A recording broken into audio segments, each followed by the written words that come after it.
Hello, everyone. So, welcome, Ali. I'm really excited to have a conversation with you and hear about your story as a real estate investor. And just before coming on air, I found out that you're into sustainable design, which I love. It's a passion of mine. I don't talk about it often, but this is going to be great. I can drill you with questions. And anyway, welcome. If you could Thank you.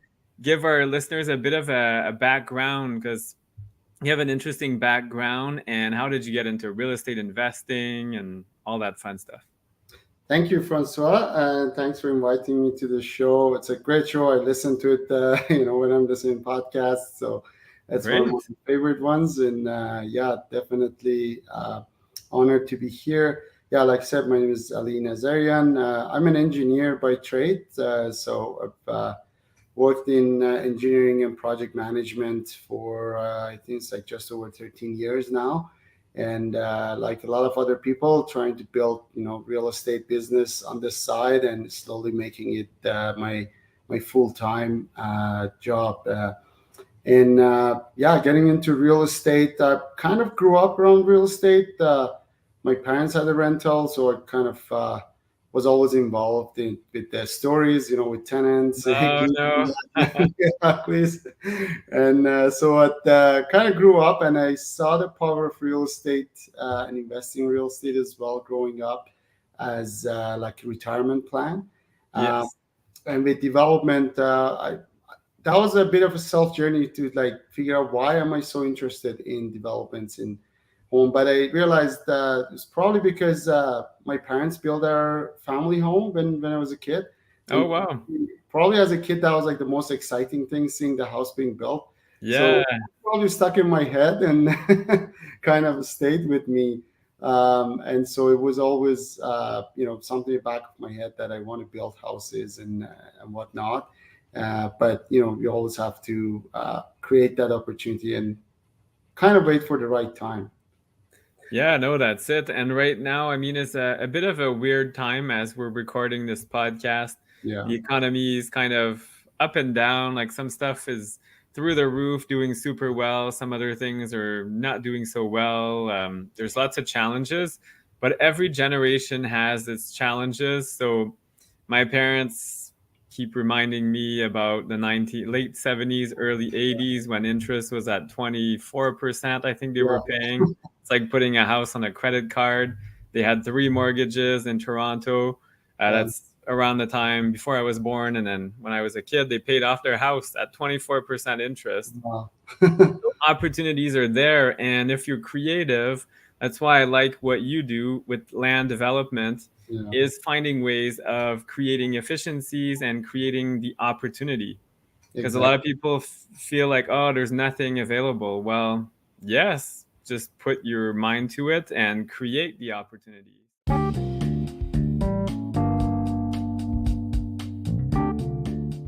Hey everyone, just wanted to pause and share with you a financing tip that helped us scale our portfolio and can help you too.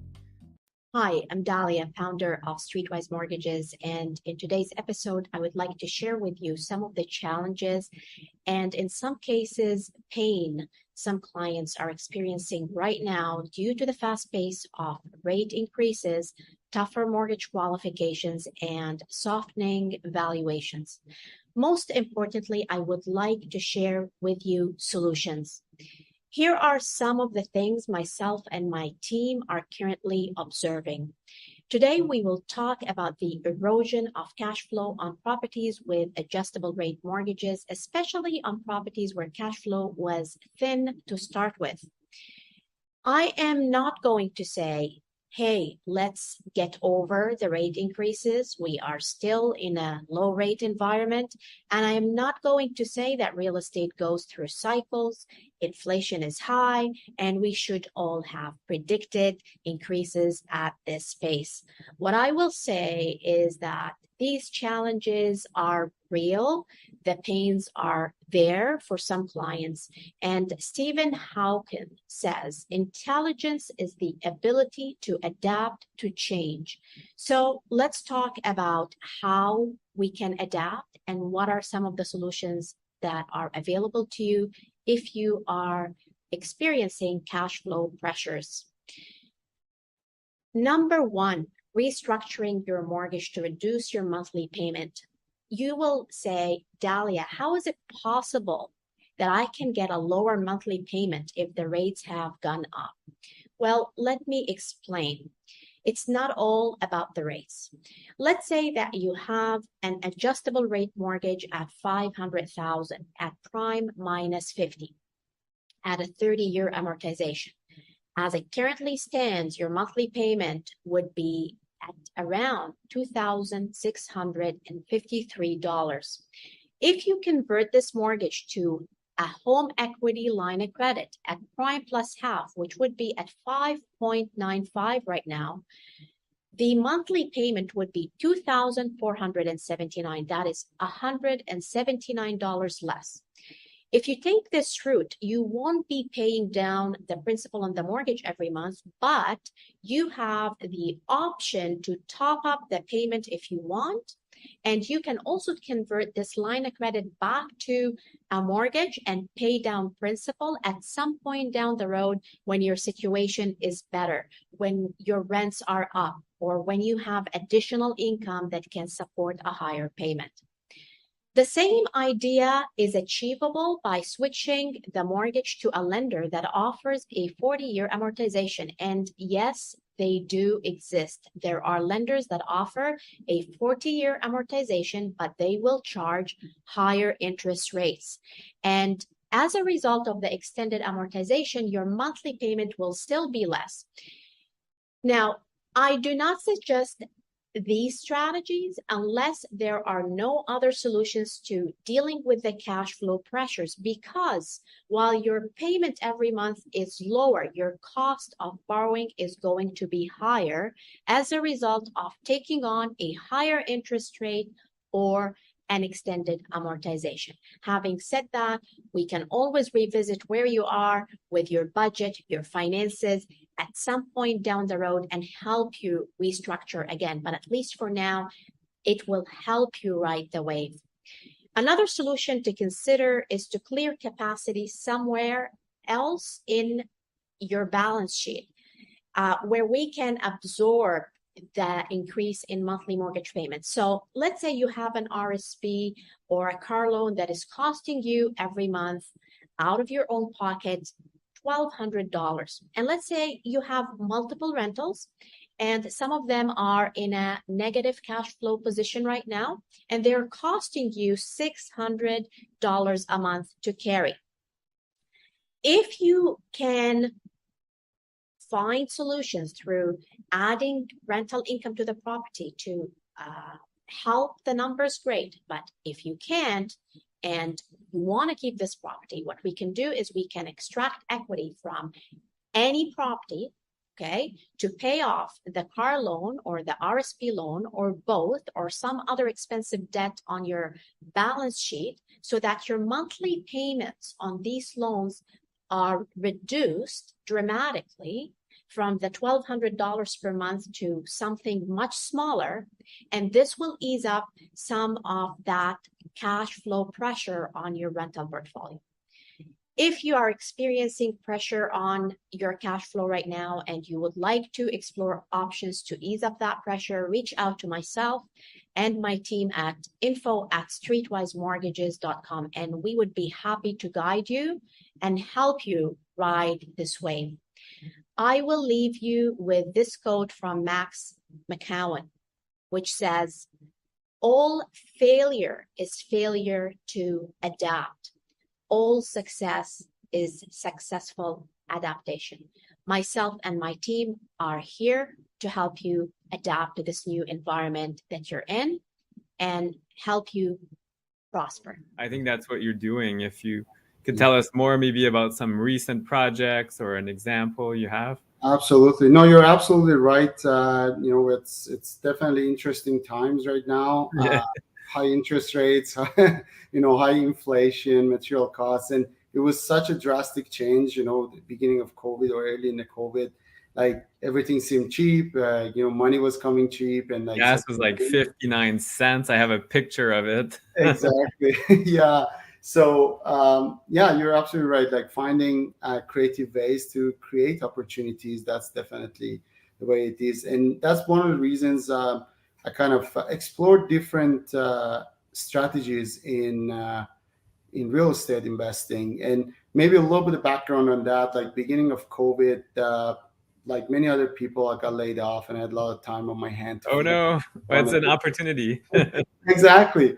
And it was a continuation from previous time in 2015. I was living in Alberta when I got laid off, and I was like looking at the Yes. that's how I that was actually the time I started looking into development and building houses. Edmonton was really promoting infill developments. I would say I got my first education from City of Edmonton. The material they were putting out, and like encouraging people to do infill development. Wow. But this time around, I was like, this is it. Like, you can't leave your future and your financial in the hands of luck and economy. No. So got to take action and do what I've been thinking to do. So exploring, different strategies and options. I felt that land development was something that I was interested, but it seemed also like there's a lot of opportunities there and less competition, honestly, at that time, like 2 years. Yeah, it's not as crowded. Even now it's getting Yeah, busier, but not quite as bad as just buying a multifamily or absolutely. Yeah. So I'm always, I don't know, for those who have read the book Blue Ocean, as kind of, the red ocean where, there's lots of blood. Definitely harder to start there than, creating or finding a blue ocean. And for me, development seemed like, a little bit more blue ocean. Can't say it was all blue, but almost bluer. bluer than other strategies like multifamily. And it was where my interest was lying as well. And as an engineer, like building things and creating things Yeah. has always been attractive for me, and I guess that's why I became an engineer.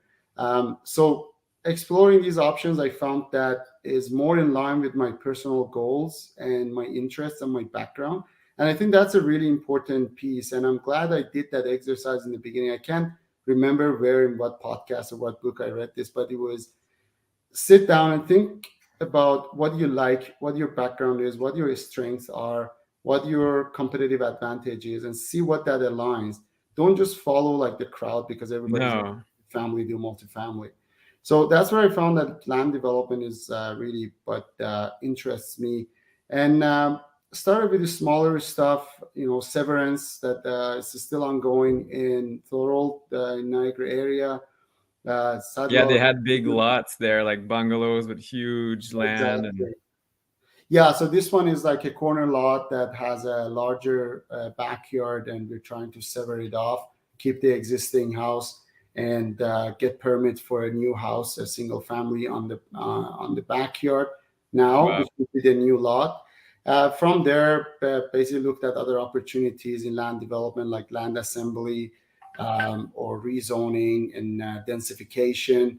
Um, right now, the two major projects I'm working on, there's one in St. John's, Newfoundland. Oh wow. Sorry, got it wrong. St. John, New Brunswick. Oh, okay. I was gonna say Funny enough, Newfoundland. I used to live in St. John's, Newfoundland, and I bought a ticket mistakenly from St. John, New Brunswick Oh no. years ago. Showed up to the airport, nobody was there. Oops, wrong province. Wrong province, yeah. But yeah, no, this is in St. John's, New Brunswick. St. Okay. John, New Brunswick. I keep getting that wrong. But yeah, so that one is really interesting. Like there's an old house, and we are going to keep the old house, and it's a 2.5 acre land. So we're gonna, add new buildings. Right now, we're thinking probably two new apartment buildings and a couple of townhouses in the front. Wow. But that can change. Like that's what I like about land development is Yeah. it's literally in the ocean. There's no signs, there's no roads, there are no, nobody's telling you which direction is the right direction. So Nope. million ways to do something. So that's the one. But the most interesting one that I'm working on is a land assembly in Calgary. People who follow me on Facebook, they might have seen that. And that really is an example of creating opportunity. And we saw two houses on the market, and then we started looking at the neighbors, started knocking on the doors. And next thing we know, long story short, we've got all four under contract, and we're Oh. able to rezone it. And we are actually aiming for a high-rise building. So the plan is to get the approvals and then flip that to a larger developer or builder to build it. So to your point, creating those opportunities when it seems like there are no opportunities. I love it. And this is a great strategy. Some people think, well, it does require money for what you're doing, but it doesn't require as many millions, let's just say, Yeah, than actually building it. And you're creating value by kind of flipping the paper or the plans, the permits. You've done exactly. all the legwork, and now a developer or someone can go in, and that's another specialty. Do you build some of your projects, or you only do the design and the assembly part, or? I've built before. So my first project was basically a raised bungalow, single family in Alberta, where I used to live. That was in 2017. So after a couple of years of researching and whatnot, I decided to pull the trigger, take a leap of faith, and bought a piece of land and became a general contractor to build Ooh. build a house. On paper, it was for myself, but yeah, I learned how to apply for construction loan and hire contractors and subcontractors and whatnot. So I built that one, and that was also where I kind of implemented some of these energy efficiency, and I tried out some of the features. So yeah, the plan is to build some of them. The one in New Brunswick specifically, the plan is to build it. The one in Calgary, it's too large. Yeah. 20 plus stories. That's Oh is the wow. Okay, that's a case. specialty all its own. Exactly. But no, the plan is to buy the land, develop, and build multifamily. That's my ultimate goal. I love it. And that's kind of what I'm hoping to do, but not in Canada. I want to do it down south. I've been looking for a specific type of property that doesn't seem to exist in certain countries. So I'm like, well, maybe I should build it, create the opportunity. So Yeah, this is amazing. yeah. And Down south, definitely, it's probably a little bit easier in terms of financing, and the numbers might work a little bit better. Probably a lot better. yeah, the numbers will work better. Financing, I'd say, is the opposite, though. You have to build Yeah. it all cash. There's usually virtually no. It's not in the U.S. It's in like Caribbean or Oh, okay. Central Okay. America, so there's very little financing. Yeah. Yeah. Private lenders, Canada as well. I mean, oftentimes when you're doing development, Yeah. you have to go kind of private sometimes to secure deals or things. It depends, I mean, on what you're doing, but what's the sweet spot you would say, Ali? Like, what's a decent size of building? Because you mentioned 20 stories. That's someone else's specialty. Like, you can get the design, Yeah. permits and stuff, but you won't build it. What on average do you build? Like, what's Yeah, what I'm looking for right now is something that can be built wood frame, as we call it, like less than 60 story. Uh, okay? and I think somewhere between 25 to 40 units. I think that's a decent size that you will get a large enough contractor to work with. Yeah. You're not working with mom and pop shop. Those No, at are that size, no. And with my background of working like industrial projects of hundreds of millions of dollars, doing some project management on those ones, it I find it easier for me to work with that size of contractors. When you're working with an organization rather than just like a person. Yeah, So that's what I'm aiming for, and again, like using my background, and this comes back to what I was saying earlier. Like you got to look at uh, the transferable skills you have from your that's previous it. career and bring that and kind of marry that into real estate. And that's where I found that, okay, that size of project with what the cost is going to be, it's going to be roughly the same size of projects that I've worked on, in my career. So that's basically what I'm looking for. It also grants, hiring people, like hiring a general contractor, hiring an, quality control person. So you get the economy of a scale. Yes. Whereas if you're just building a single family home, you pretty much have to be the general contractor yourself, uh, Yeah, make that profitable, if at all. You I still know. need the economy of scale, and I've learned that from the previous builds. It's hard to make money on those if you don't build like 5 or 6 a year at least, to have that the volume and the economy of a scale. No, I love it. I used to work for a company in Ottawa. They built higher end rental apartments, and it was very smart. What they did is they would build a place, and by the time it was finished, I'm sure that's something that happens to you, it was worth a lot more Hmm. than what they borrowed. So it was the burst strategy on 300 unit buildings. So, and Wow. then they were able to take that money, build building number two, and then five and eight, and it was just exponential and very smart. They started with one with a private lender, and then it just became enormous. Like the one project they sold was the largest real estate transaction in all of Wow. Canada at that time. Amazing. So it was almost $1 billion Wow. with just a few buildings. That's And they amazing. did the burst strategy, and they did like you said, like started not small. Like for them the towers were probably 200, 300 units, but that's what they were used to building, and Mm. it makes sense. Like find what skills you have and what can you do. So that's obviously not something I want to do. That's way too much work. I prefer much smaller and spending time like with the landscaping or other things because of my background. So, Yeah. but I'm curious, Ali, about the sustainable aspect, and even it's in your name, EcoLux Developments. So That's right. luxury, I guess, ecology or Yeah, ecological. Or, exactly. Yeah, eco-friendly kind of. yeah, Yeah, so that was an idea that I had when I was getting into development. 2017, I coined this name after looking at what should I call this business. it's It was fun. initially it was like EcoLux Homes, but then I was like, okay, I don't want to just be a home builder. I want to be a developer. So I changed Yeah, the last part. But also getting into home building, being an engineer, and I worked on sustainability and energy efficiency a little bit in school and my work. So then I wanted to build something that was above and beyond what just the code asks for. okay, Having the quality and luxury, not luxury in the sense of those mansions that we fancy. see fancy, but basically a nice place for people to live. Okay, Not building like the cheapest you can build in the yeah, world. So just having like we all know how that works. Like, who you attract as your tenants and whatnot. it And changed so things. exactly. And so I wanted to build in some energy efficiency, and that was something I had noticed also maybe with the family home. Like summers were too hot, like winters were too cold.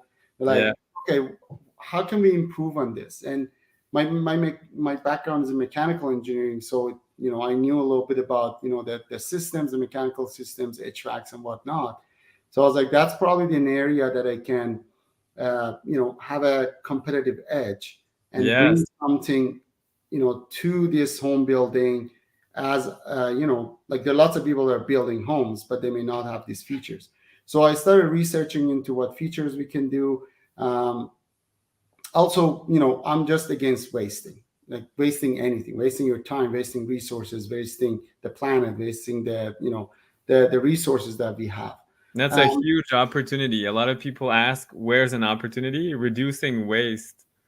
That's exactly. enormous waste of energy, time, like you've mentioned a few there. But I love that when somebody seizes that opportunity and reduces waste, Exactly. And you like makes a mentioned big, LEED, and that's all about, right? Like reducing waste. And yeah, so, yeah, I wanted to bring the energy efficiency as a form of sustainability to this stuff that we do. And I implemented or tried some of those, like passive solar design, drain water heat recovery, insulating under the basement slab, and some features like that to improve energy efficiency in the home. I went to get comfort my as well. yeah, and then I went to actually when again beginning of COVID when I had a lot of time, I went and I did net zero home builder certification. So that's the goal, to build net zero homes, and my ultimate goal is to build a net zero apartment building. So Ooh, nice. anybody wants to help out, get in Yeah, it's touch a with me. challenge. Yeah, exactly. I recently found out that a company has done that in Alberta. They are building, I think, the Wow, first multifamily net zero like apartment building. So it's great to know that it's not a theory anymore; it's actually a reality. doable. it's doable for sure, and so that's the ultimate goal. And that's a harsh climate, Alberta. I mean, there's crazy swings. I Yeah, was there in January. One day it's 20 degrees, then it's minus 30, like yeah. 50 degrees in 2 days, basically. Uh, Definitely so, challenging. can Yeah. you walk us through what is net zero? Because some people don't know what it Yeah. is and what it represents. Yeah. So when I say net zero, I'm talking about net zero energy. There are different Yeah. concepts. There's net zero carbon, a lot more complicated. There's net zero emitted carbon, even more complicated. But the more achievable one, and it's the name of a program called Net Zero in Canada, it's a net zero energy. That means the amount of energy that the house produces over the duration of the year is equivalent to the amount of energy that it consumes. Wow. So it starts with higher insulation, higher efficiency in the in your appliances and your equipment, to lower the energy consumption. At the same time, you will have on-site generation, typically through solar panels. So you need to reduce your energy consumption to a level that you can produce it on site. So Okay. in the winter, on the shorter days, you're buying power, and in the summer, you're selling power to the grid, but the net will Balance. be zero at the end of the year. Wow, quite a challenge. I guess when you pick the lot as well, you have to be careful, like sunlight and stuff, especially if you're in a more urban area, then there's buildings shading you and stuff. So lots Yeah, of things to consider. achieving net zero may not happen on every build, Yeah. but even if you're so there's a certification for net zero, and then there's a certification for net zero ready. Net zero ready, you've built everything to net zero specs, except you don't have the on-site generation, or your Mm, on-site generation does not cover the entire process. But those houses are on average 70% less consumption than a code built home. that's already huge. That's already huge for your utility costs and energy consumption, and just saving the planet for sure. And a great rental feature. I mean, if your Absolutely. tenants pay their own utilities and they hear about that, they're like, wow, okay, well, it's going to be quite cheap to run this place, while some older places cost hundreds of dollars during Yeah, winter to heat and to exactly. maintain. There's all kinds of inefficiencies. So, Absolutely. And net zero homes are also just more comfortable. There's yeah, less thermal or temperature difference in different locations because they're very airtight. They're less noisy because they're airtight. There's a lot to it, and actually a lot of builders are making net zero their standard build. wow. And the new building code that's coming out, it's going to have basically tiers, and the top Okay. tier is basically net zero. And the idea is slowly everybody will have to be moved to the higher tiers, and eventually, I believe by 2050, I think, or 2035, the goal is everything will be net zero construction, or net zero ready, basically, I should say. But it makes so much sense because Absolutely. if you look at the construction here in Canada, a lot of the houses are built, well, the older ones especially, for to Florida standards. So the Yeah. windows are like super thin, 2 layers. Yeah. If like I'm really close to a window, I had them replaced, thankfully, but the wall gets cold. I mean, it's just bad design, and it's just cheap. It was a builder in the 80s. He's like, yeah, I'm gonna build 4,000 homes and cheap, cheap, cheap, and yeah, that's the Yeah. end result. And now it's expensive to heat, expensive to maintain, and environmentally, it's really bad as well. So this Absolutely. is great to hear that developers like yourself are changing things in the future as well and in the present. Absolutely. Yeah. And I'm glad to see that there's more support from governments in the codes. And I should mention this, that the new CMHC MLI Select program, Yeah. having energy efficiency and GHG emissions as an incentive, that was huge. That is such a game changer. And I was so happy to see that, because we didn't have green mortgages per se in Canada. Nope. So this is as far as I know, the first green mortgage where you are incentivized to build more green, and it applies to multifamily, and that's really one of the drivers behind my idea of building a net zero apartment building or energy efficient apartment building, because now you have the incentives as well. Yeah, no, and it makes sense. And creating more multifamily again is also being efficient because all these single homes, especially Alberta, is quite bad for single homes. Oh my goodness, Calgary is an ocean of single family homes. They are there's more densification, but still it's a massive city. It's insane. That's what we are doing with this land assembly. There are basically 4 single family. One of them is a fourplex, but now that's going to be replaced with a tower. And so densification, better utilization of the resources, and less urban sprawl, which Yes. that's kind of not very efficient in terms of use of resources. That's for sure. And that's the other thing about developments, and the reason I like developments is because you're being part of the solution. Yeah. There's a housing crisis, and being a developer, it used to be that developers were hated on as like, they're like, greedy or whatever. But now everybody see the value. Like without the developers, there won't be enough supply of housing, and this housing crisis will never go away. So it really, feels good to be part of the solution. We always build some affordability factors into that, being trying to be a good citizen, and just the fact of like supplying more housing to the market is that's needed. And also in terms of a strategy, you want to be doing or building what is needed. Yes. And there's a lot of talk about that, and I think everybody is aware that we just need more houses. And building single family homes, as you said, they're not efficient. Not from energy, not from resources perspective, not from cost perspective. So I think multifamily is the way of the future, and that's why I focus on developing multifamily, and hopefully I can grow in that business. Still, learning every day, but looking forward to what the future brings. No, I love it, and I like the shift to more multifamily. And I've been reading about Toronto as well. Their new development kind of forces builders now to include family-sized apartments, because it's great to go multifamily, but they're mostly 2-bedroom apartments. But if you have kids and stuff, it doesn't work. And maybe you want to live in a apartment building, but you have 2 kids. Well, now you need 3 bedrooms, maybe 4 bedrooms. So I'm seeing more and more of that. Is that something you plan on doing as well in the future? Maybe some larger suites or something different that For sure. the market. Yeah, we always look at what the area needs and what the the requirements are in the area. In Toronto, you're correct. They're basically dictating a certain number of 3 bedrooms, 2 bedrooms, 1 bedrooms, bachelors.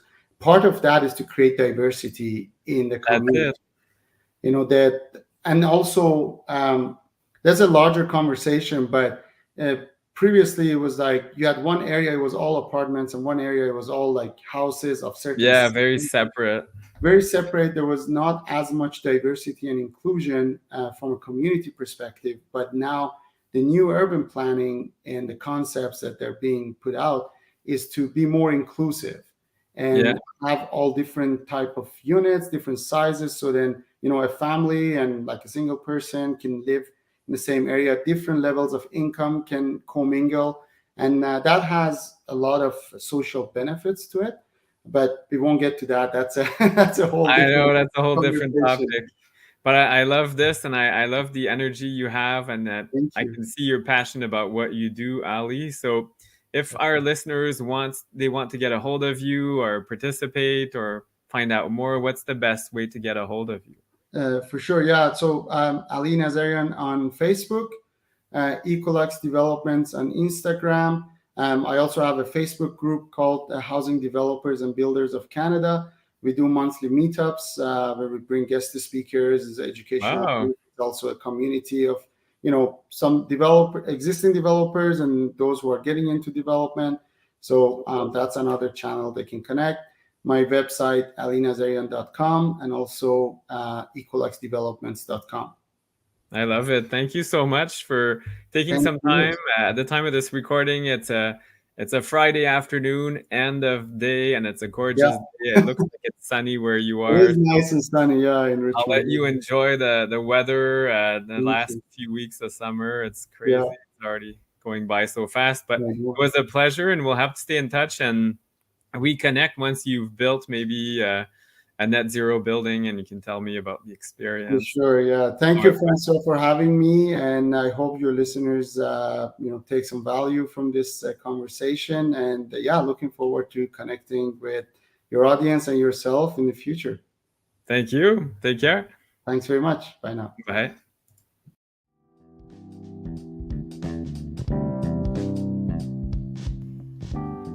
Hey there, listeners. We hope you enjoyed this latest episode of the Wine and Real Estate Podcast. Yes, absolutely. You can find us on Instagram. Our handle is wine_and_real estate. So wine and real estate. On Facebook, FL Homes Corp. And you can also find us on our YouTube channel. Yes, and please make sure to give us a rating, 5 stars, or any comments. We'd love to hear from you. And we love suggestions as well. Cheers. Yeah, chin chin.